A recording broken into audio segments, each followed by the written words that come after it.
Imagine not being able to leave the house because your illness keeps you locked in the bathroom. Now, my next guest, Diane, says she's been dealing with this drama for the past 10 years, and it has taken a toll on her physically, emotionally, and financially. She says it's frustrating that people don't understand the gravity of her disease. Take a look. In June of 2004, I was diagnosed with ulcerative colitis.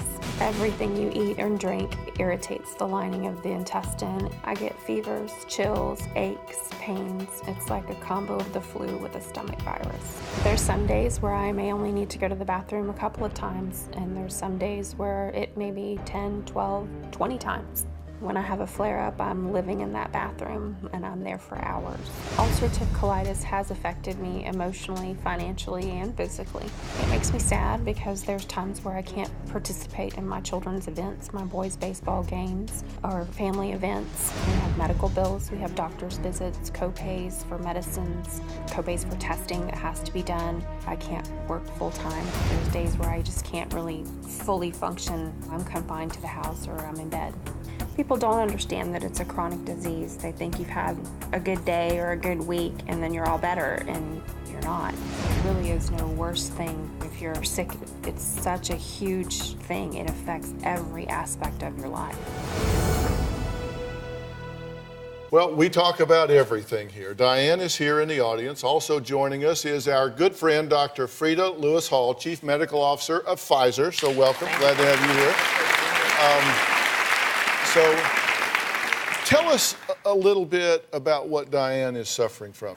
Diane's been diagnosed with an illness that falls into the category of inflammatory bowel disease, or IBD. It's called ulcerative colitis.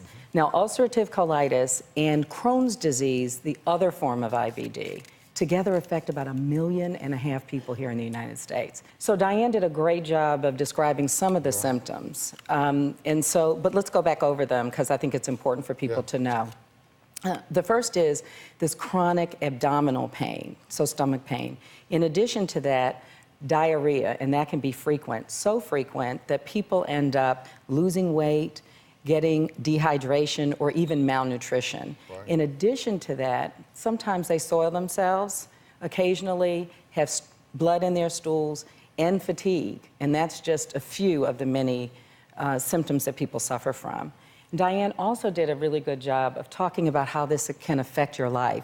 So sufferers often have embarrassing situations that they have to deal with. Their daily lives are disrupted. And that can lead to social isolation and also can lower people's self-esteem. Yeah. And when your body image goes down, your self-image goes with it sometimes. That's exactly right. And then that makes it even harder to deal with the situation. And then on top of all of that, there are all of these medical interventions that may be required.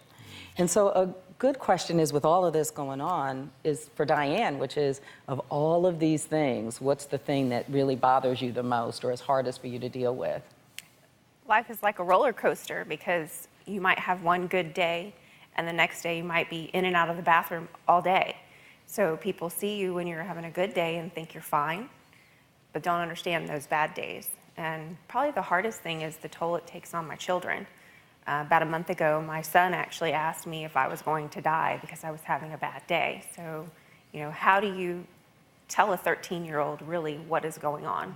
The first thing you want to do is recognize that the worst situation a child can be in is when they feel totally out of control and they don't know what's going on. They have a lack of information and they perceive a lack of control. Then they feel helpless. It's like, oh my gosh, you know, could my mother die here? Is there something that I should be doing that I'm not doing?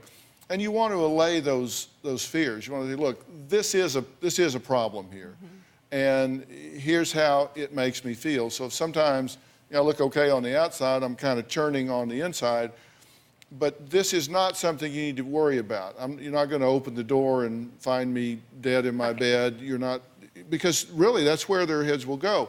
So allay their fears and let them know that you're working on this and that it can be a process and that it takes time. You talk about how hard it is for young people to know and process this information.